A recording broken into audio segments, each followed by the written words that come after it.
hand over to Graham now.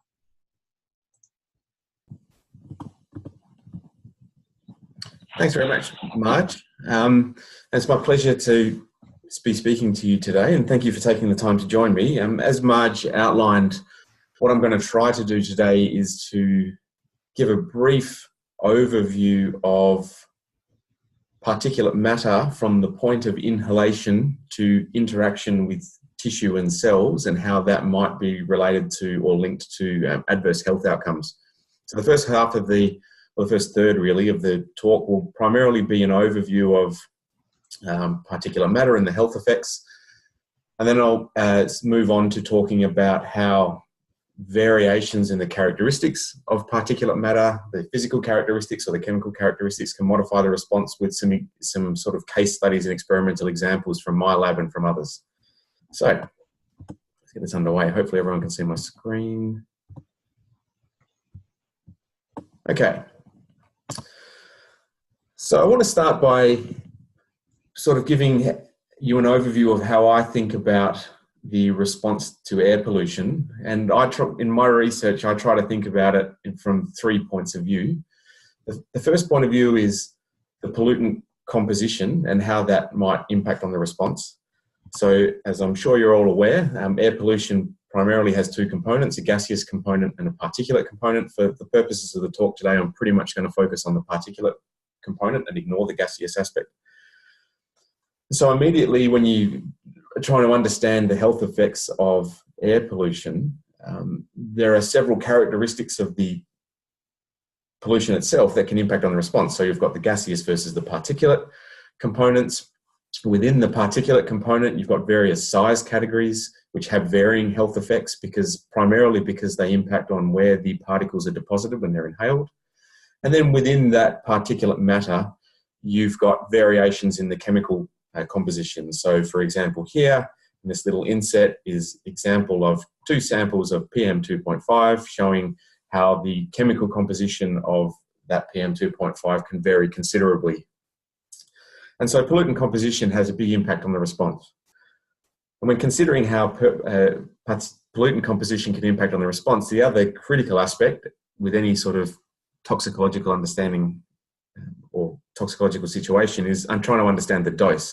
And so when we're thinking about the response to air pollution, are we thinking about an acute exposure event, like an acute combustion or landscape fire here on the left? Are we talking about chronic exposure in a high pollution environment such as this in the middle? Or in what I think is quite an interesting situation, are we talking about an acute on chronic response? So here is a picture of the skyline of London showing Saharan desert dust blowing over the city, which the residents will be exposed to on the background of chronic urban-derived particulates. On top of that, when we're considering the response to air pollution, the other thing to consider is the subject. So are we talking about the response to air pollution in a healthy individual, which might vary depending on whether they're young or whether they're adults? Are we talking about the response in someone who has an existing chronic disease, such as asthma or COPD? Or are we talking about someone who might have an acute disease, such as a respiratory infection, influenza, for example? So when considering the response to air pollution in general, it's the interaction of all 3 of these things that dictate the response.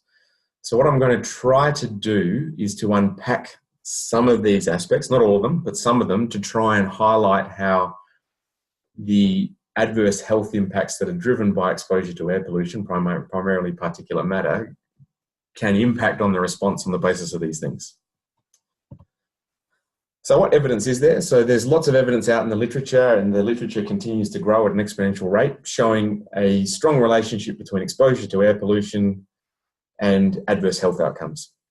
So the most well-established aspects of the literature are primarily in respiratory disease and cardiovascular disease. So exposure to air pollution is associated with increased morbidity and mortality, both respiratory and cardiovascular disease. More recently, there's a number of studies in a range of other areas that suggest that air pollution may also be related to metabolic disease, neurological disease, ear disease, and kidney disease. So there's a range of health effects that are pretty much spread across the body. So what I'm going to try to talk about is how air pollution, in particular particulate matter, can impact potentially on these diseases, mostly through conserved pathways. So in thinking about the health effects of particulates, the first thing to try to understand is what happens to particles when you inhale them. And the short answer is it's quite complex. So if you think about particles of different sizes that might be in the ambient air, so we inhale them, and at the moment we're assuming that they manage to make it past the upper airway defenses. So we're talking about particles smaller than 10 microns in size. But if you look at the particles below that size, what you find is that the deposition of those particles within the lung varies considerably depending on the size of the particles. So this is quite an informative figure, so I'll try to walk you through it. So here we have particle diameter on the x-axis, so 10 microns or less. So they're the particles we're interested in because they bypass the upper airways. If you break them down into different size fractions, the larger particles will tend to deposit in the lung as a result of sedimentation processes. So these are particles that are big enough such that when you inhale them, they will deposit directly onto the tissue. At the other end of the spectrum, the very small particles, edging towards the nano-sized particles, will tend to deposit on the tissue by a process of diffusion. So they tend to act a lot more like a gas, if you like. The interesting thing is that there's a sweet spot in the middle where there's a range of particle sizes which seem to be somewhere between 0.1 and 1 micron that don't readily deposit in the lung. And that's because they're too small to be deposited by sedimentation processes, but too large to be deposited via diffusion. So you end up with this interesting bimodal pattern of distribution where you have large particles depositing in the lungs and small particles depositing in the lungs, and the middle-sized particles tending to enter the lungs and then they're breathed out with exhalation. On top of that, what tends to happen, as you would expect, is that the bigger particles tend to deposit in the upper parts of the airway tree, and the smaller particles tend to deposit in the gas exchanging units of the lung. So what that means is that depending on the particle size that you're inhaling, it will have an effect on where it's distributed, where it's deposited within the lung, and therefore the health effects, because the types of cells and the types of potential health effects will vary depending on which part of the lung is affected. On top of that, and unfortunately, I apologise for the small figure here, what we know is that pre-existing lung disease will affect where the particles are deposited. So this doesn't project particularly well, but this is a simulation of particle deposition within an airway, and the colour codes on there are different simulation for different severities of disease. And so what you will notice, and for some reason my point is going away, here it comes, is that the red colour is a simulation for someone with a severe obstructive lung disease, whereas the purple colour and the green colour is for someone with a mild obstructive lung disease. And without going into the details, what you can clearly see is that where the particles deposit varies depending on the level of obstruction. So again, when considering the health effects of inhalation of particulates, the deposition of the particles themselves is affected by lung disease, which will therefore affect the way that the lung responds. So in short, the distribution of particles following inhalation into the lungs is heterogeneous and complex. So it's a complex area to try to unpack. So in considering that aspect of the health effects of particulate matter, the second thing to consider, once you've established, well, the particles are going to deposit in different areas of the lung, depending on a range of factors, including particle size and geometry and pre-existing lung disease, the question is, well, what happens to the particles when they're inhaled? And so what I have here is kind of a schematic of the different types of cells that particles might come into contact with. So this end on the left is basically the upper airway. So particles are being breathed in through here, and they will deposit at some point, depending on their size, bigger ones tending to deposit further up in the airway, smaller sizes tending to deposit further down in the lung. So when particles are inhaled, they will come into contact with the cells if they deposit, and a range of things can happen. The first thing that can happen is if they're deposited on these airway cells here, there's a mucus fluid layer that lines these airways, and if the particles become trapped in that mucus and fluid layer, these cilia in the epithelium will beat and move those particles back up into the upper airway, and you'll either cough them out or you'll swallow them. So that's the mucociliary escalator. That's the system that tends to remove particles or other non-host things, particles, once they come into contact with the airway. So that's one potential outcome for inhaled particles. The other potential outcome is that once they come into contact with the cells, they actually enter those cells. So there are specialized cells in the lungs, known as macrophages, which are designed to soak up things that are inhaled. So really they're there to deal with inhaled bacteria and viruses. So they engulf the bacteria, kill the bacteria, and then those bacteria are disposed of. But particles can do the same thing. So they can be engulfed by these macrophages, or they can enter some of these other cells. And there's evidence to suggest that the particles will directly enter the cells that line the airway, and therefore can have health effects via that route. If those particles are small enough, they may also be able to penetrate the lung tissue and enter the circulation. And this is thought to be one of the main reasons why there's a strong association between exposure to particulate matter and cardiovascular disease. Because those particles can actually physically enter the circulation, they can then exert their effects on the cardiovascular system. And finally, if they do manage to make it through the airway tissue and into the interstitium, which is basically the tissue on the other side, they can also enter the lymph system. So if they're able to enter the lymph system, they can engage with the immune cells and influence the immune response. So as you can see, again, where the particles go are likely to have a big impact on the response. And the physicochemical characteristics of the particles are going to determine whether they're excreted via the mucociliary escalator, whether they're taken up by cells, whether they are managed to cross the airway tissue barrier, whether they enter the circulation, whether they enter the lymphatic system. So again, when trying to understand the health effects of particulate matter, it's a really complex system. And so just to highlight the fact that particles do enter the circulation. So this is a study looking at nanoparticle deposition in a mouse model. So basically what they had was a set of radio-labeled particles. The mouse inhaled those particles, and this is a live imaging system where you can track where those particles go. And you can see over time that the particles deposit in the lung, and you eventually start to see those particles moving into the bladder. So these particles have made it all the way into the circulation and then are being excreted through the kidney into the bladder and will be excreted with the urine. And so they can have effects at any point of that process. So when they come into contact with the cells in the lung, when they come into contact with the cardiovascular system, and when they come into contact with the urinary system. And so one of the other complicating factors in all of this discussion is how long particles tend to actually stay in the lung once they're inhaled. And so this is a really interesting data set from the Rocky Flat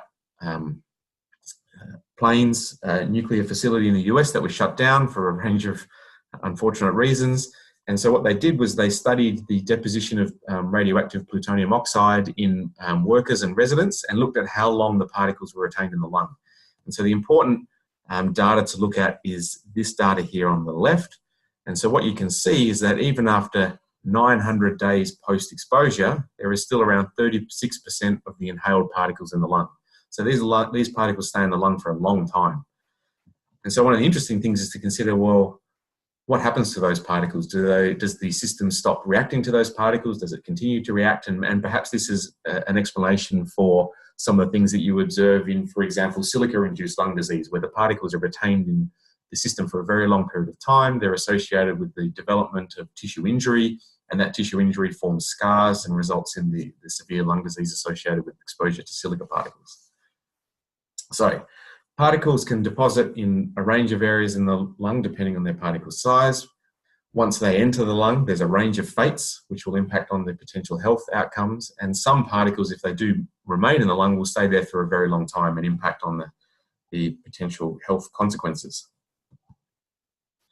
So I don't expect you to pay too much attention to the detail here, but this is, again, is just to highlight the fact that inhalation of particles at the lung has the capacity to impact a range of adverse responses, or cause a range of adverse responses across the body. So it was linked to effects on the cardiovascular system, the lung, obviously, effects on the kidney, heart, and on the brain. And so what I'm going to do now is try and talk a little bit about some of the common mechanisms that are generally thought to drive some of these adverse responses. So when a particle comes into contact with tissue or a cell, whether or not there's a response and the nature of the response will depend on the properties of those particles. But in general, what's thought to happen with particulate matter once it comes into contact with a tissue is a series of responses that are probably driven by the innate response of the tissue or the cell to try to remove potentially damaging objects. So really what typically happens is that these particles stimulate the processes that are usually designed to kill bacteria and viruses. The problem with that is that those processes don't have any virus or bacteria to act on. So what those processes tend to do is to act on the healthy tissue that's surrounding the point where the particles have come into contact with. So it's triggering a series of responses that aren't necessary because these particles can't replicate and cause an issue, but that response can directly damage the tissue that it comes into contact with. So there are a range of processes that are thought to be involved, including oxidative stress. The particles could directly kill the cells. They could potentially alter the DNA or the genetic code and cause their effects. They can drive inflammation, and it's that inflammation that can then cause further tissue damage, or they could modulate the immune system. And the combination of these responses will determine whether or not there's local tissue injury. Now, most healthy individuals, if you're exposed to an acute particle exposure event, you'll have one of these responses and you'll recover. If that exposure event continues, or if you have a pre-existing disease, that could lead to permanent tissue injury, so scarring, mottling, or destruction of the lung tissue. If certain pathways are set off, it could promote pathways that are relevant in the development of tumours and cancer. Or if there's immune effects, it could impair the response to secondary insults. So rather than having a direct effect on the individual, it might be that the particulate matter alters your response to a secondary insult, such as a respiratory virus or something similar. Okay, so that's sort of the back of the envelope summary of the general mechanisms that cause the health effects associated with particulate matter, or what we know so far. I will mention oxidative stress in just a little bit more detail because it's talked about quite a lot in terms of the health impacts of particulate matter. It's certainly an important process. It's not the only process, but it's worth mentioning in a little bit of detail because of that. And so when considering oxidative stress, you need to consider two things, and that you need to consider the balance in the system between the production of antioxidants, which prevent oxidative stress, and the generation of reactive oxygen species, which is what promotes the oxidative stress. And at any given moment, if those two things are in balance, then the system is okay. It's when that system is thrown out of balance that there is a problem. Now, what I should point out that the oxidative stress response is actually a perfectly normal response to invading pathogens. So oxidative stress is actually an effective means of killing invading bacteria. The problem is, as I mentioned before, with particulate matter, is there's nothing to kill per se. And so what typically happens is that oxidative stress then causes damage to the surrounding otherwise healthy tissue. And it does that by directly causing tissue injury, or by promoting inflammation and recruiting other factors that then cause the tissue damage. So that's one aspect of the response. The other thing to consider, and I've mentioned this a number of times, is how the particle structure might actually impact on the response. So the particle structure, we know, as I've already mentioned, will impact on where the particles are deposited, but the particle structure can also affect the cell response. So we know that particle size determines where the particles go. I've mentioned that already, but they also determine how the cells respond. And so again, apologies for the excessive detail here. I just want to point out one thing. So this is a schematic of how a cell, a lung cell, responds when it comes into contact with silica. So we know that silica particles are highly detrimental to the lung, can cause a range of diseases, and is prominent in the thoughts of many at the moment because of the issue with silicosis associated with cutting Caesar stone. That's becoming a real problem in this space. Nonetheless, we know a lot about how silica affects the cell response. If you have large particles of silica, it tends to signal through this particular pathway here. This pathway causes the generation of inflammation, which perpetuates the response and can cause tissue injury. If your tissue becomes into contact with a relatively small silica particle, that particle can then enter the cell and cause a similar response, but via a separate pathway. So I suppose what I'm trying to highlight here is that even though these two particles have exactly the same surface structure and chemical structure, the cell response will vary depending on the size of the particle. So particle size has an effect on the cell response. The surface structure can also determine how the cell responds. So again, using silica as an example. And so this is a cell study where they put different concentrations of two forms of silica. So these forms of silica have the exact same chemical structure. What differs is the surface structure. So amorphous silica tends to have a relatively smooth surface, whereas cristobalite tends to have a relatively jagged surface. And these surfaces, even though the cells are exposed to the same concentration of silica, so 150 micrograms per mil in this case, the response was vastly different. So the amorphous silica had no effect on the inflammatory response. So the surface structure also affects how the cells respond. So far I've talked about how particle size can affect the response by potentially signaling through different pathways in the cell. I've talked about how the surface structure also impacts on the response. So what about the chemistry? And so I'm going to take two extreme examples here, primarily because we know the most about these two particles and their health effects, particularly the cell interactions in the lungs. So if we take diesel exhaust particles as the classic urban-derived particulate matter that has been well established as having adverse health effects across the body systems, and silica on the right, and think about how the chemistry of those two individual particles might affect the response.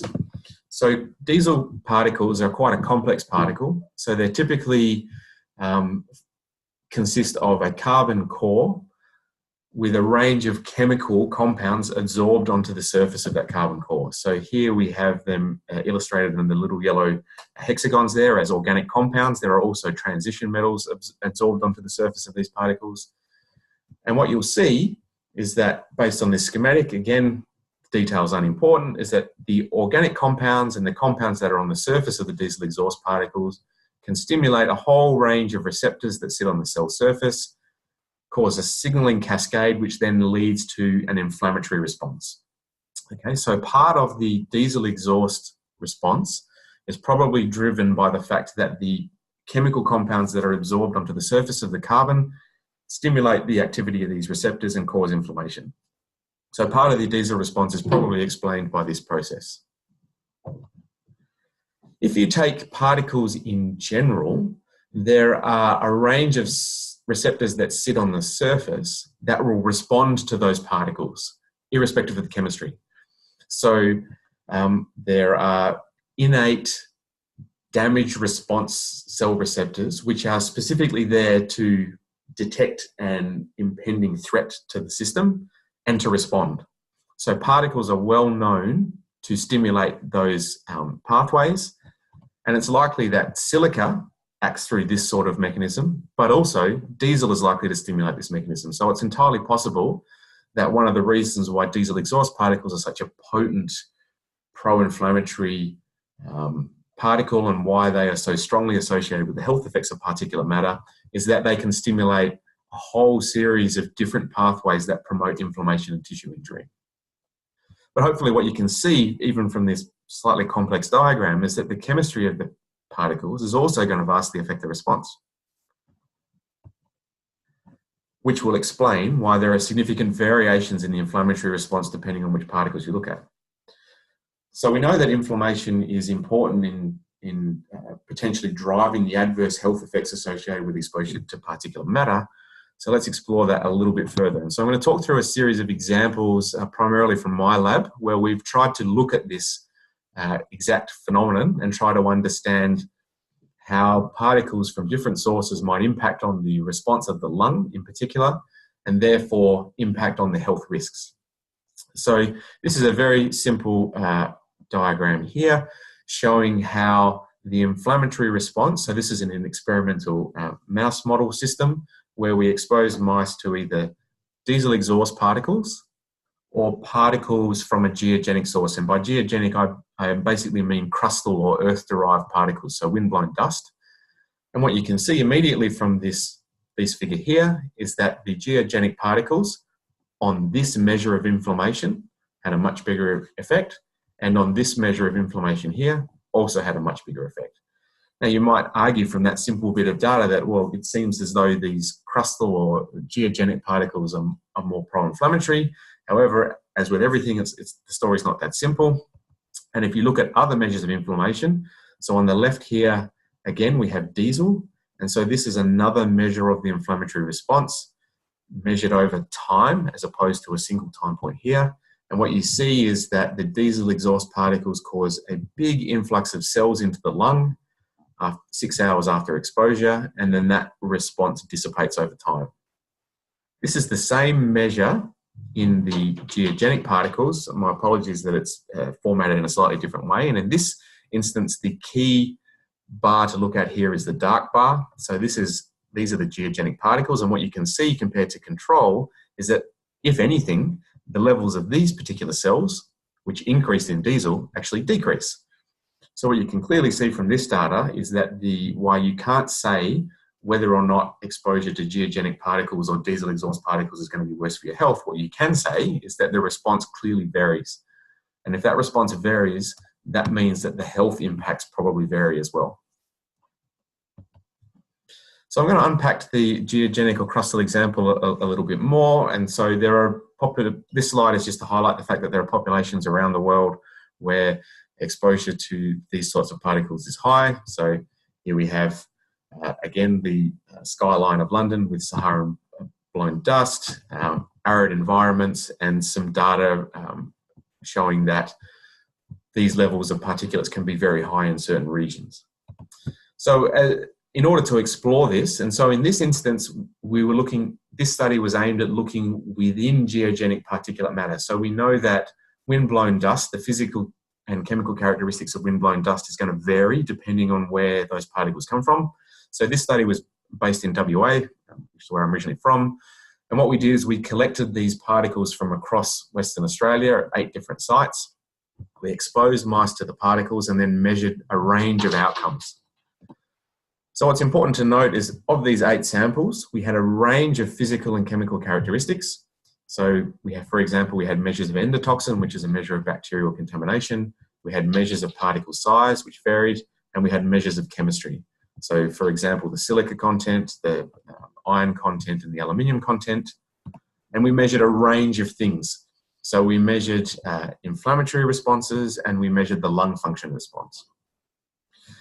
And so with some sophisticated mathematical modeling, what we did was try to look at how the complexity or the variation in these physicochemical characteristics impacted on these outcomes. So I'm just going to show you one outcome from that analysis. And in this analysis, we're looking at lung function. So what we found in general was that these particles impaired lung function. So if you have impaired lung function, that's going to mean that you have increased risk or likelihood of being hospitalized for respiratory disease. So this is an important outcome. And we found 2 key observations. Firstly, the particle composition, that is the chemistry of the particles, impacted on the response. So intriguingly, in this particular data set, we found the higher the iron concentration, the greater the impairment in lung function, whereas the higher the silica content, the lower the impairment in lung function. again highlighting the effect that the particle composition affects the response. We also found that particle size affected the response. So while the median particle size had no effect on the response, the variation in the particle size certainly did. So the more variable the particle size was in the sample that we used, the greater the impairment in lung function. So again, highlighting this idea that both the chemistry of the particles and the physical characteristics, in this case the variation in particle size, can in fact impact on the response.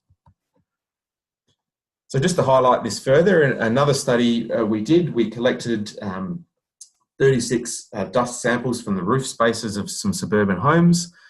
And what we did was we exposed a cell line. So these are studies in a dish where we've taken lung cells, grown them up, and we exposed the cells to the particles and then measured the response. So again, we characterized the particles.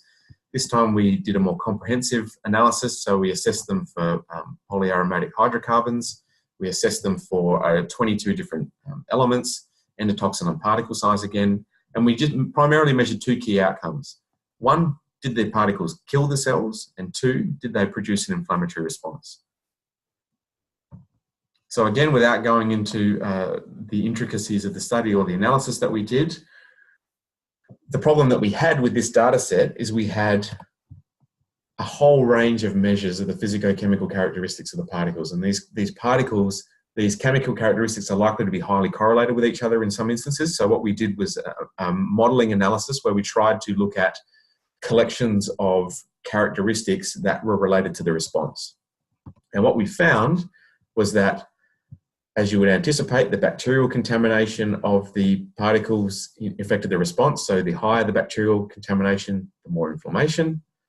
We also found that this particular outcome, now this outcome is primarily linked to combustion-derived particles. So the higher the concentration of combustion-derived particles in the samples, the greater the inflammatory response.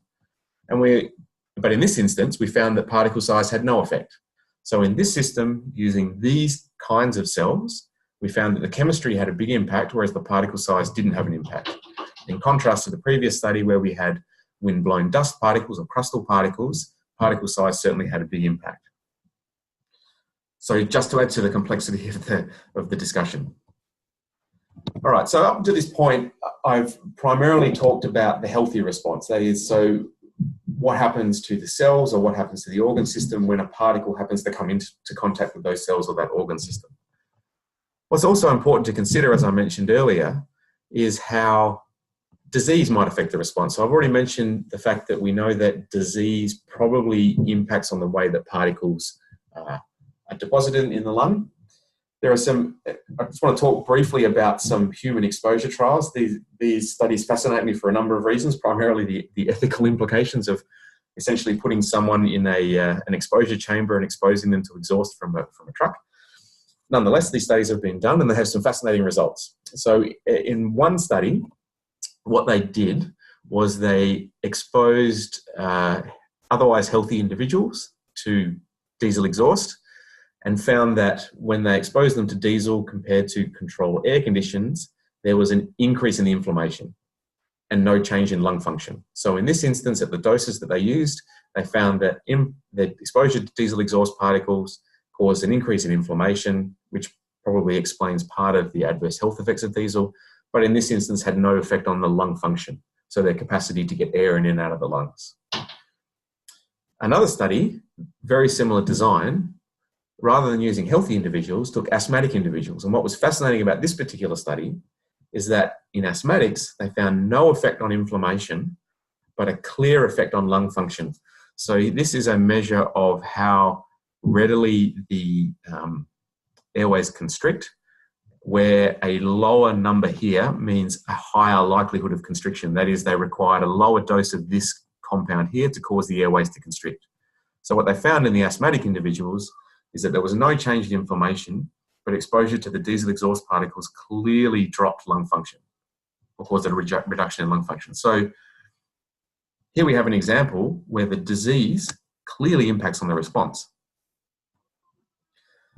So what about the effect on the disease response? So that's how the disease affects the response to particles. What about the effect of particles on the disease response itself? So this is another study that we did using some of the geogenic or crustal particles that I talked about earlier. But in this instance, we were looking at a study of how those particles affect the response to influenza. And so what we found was that particles, depending on which region they were from, which affects their chemistry, had an impact on the response to influenza infections. So particles from this particular location caused an increase in the amount of influenza that replicated in the lung. And we know that the more that the influenza replicates, the greater the inflammatory response. And what we found was that the magnitude of this response was linked to the ability of the lung to produce this particular mediator here, which is known to be important in clearing the virus. So basically what that suggests is that inhalation of these particles impairs the viral response, which causes increased production of the virus in the cells, which is likely to lead to a greater impact on lung health. And so just to highlight this point that particle characteristics have an impact, we did a similar analysis where we looked at the physical and chemical characteristics of the particles. And what we found, again, intriguingly, that iron seemed to be the most important chemical in these particles. The higher the iron content, the lower the production of this mediator, and the higher the viral titer. That is, in particles that had a relatively high iron content, the system had an inability to effectively clear the virus. So the crustal PM exacerbated the response to respiratory infection, and this was positively associated with the iron content of the particles. So here we have, in the previous slide, I talked about evidence of how disease affects the response to particulate matter, and here we have evidence of how particulate matter might affect the disease response itself. Okay, I'm getting towards the end now, and so I just want to talk about one last aspect that I haven't touched on. So in the previous slides, I talked about the effect of disease on the response to particulate matter and the effect of particulate matter on the response to disease. What I haven't really talked about is the evidence for particulate matter actually causing disease. So there's lots of evidence now to suggest that exposure to particulate matter, particularly in early life, increases the risk of a range of diseases, particularly lung disease and asthma, including asthma. So in this study, again, this is a mouse study, and what we did here was we took particles sampled, again, from suburban homes, and we exposed the mice in utero. So the pregnant mice were exposed to the particles, and then we examined the outcomes in the offspring. So these are measures of outcomes in the offspring when they're 2 weeks of age, which in human terms is roughly equivalent to pre-teenager. And what we found was several things. Firstly, we found that if the mice were exposed in utero to the particles, they had a reduction in body growth. They had an impairment on lung mechanics. And so on this scale here, the higher the value, the worse the lung function. So they had an impairment in lung function, which seemed to vary depending on where the particles were collected from. So in this particular example, this sample 2 showed an impairment in lung function, whereas these other samples didn't. And on top of that, the mice had a reduction in this particular subset of immune cells, and these immune cells are known as regulatory T cells, and they're very important in mediating the response to infection. Mediating the allergic response, I should say. So if you have a lower number of these cells, you're more likely to have an allergic response. So in this very simple experiment, what we've shown is several things. Firstly, that in utero exposure to particulates can reduce body growth, can reduce postnatal lung function, and can modify the immune response. So collectively, these observations probably explain at least some of the mechanisms as to why there's an association between early life exposure to particulate matter and epidemiological studies and the increased risk of lung diseases, particularly allergic lung diseases like asthma. So that's been a bit of a whirlwind tour. I'm just going to try to summarize all that now. And so overall, the health effects of exposure to air pollution are diverse, and the health effects of air pollution are driven by the interplay between the pollution composition itself, the nature of the exposure, and the subject, whether they're healthy, aged, young, or diseased. And the interaction between all of those things determines whether or not there is a response and what that response is. The mechanisms underlying the adverse health effects are highly dependent on the physicochemical characteristics of the particulate matter, because those characteristics impact on where the particles are deposited. It impacts on how the cell responds to those particles, and which therefore impacts on how the overall system responds to that and whether or not there's an adverse health outcome.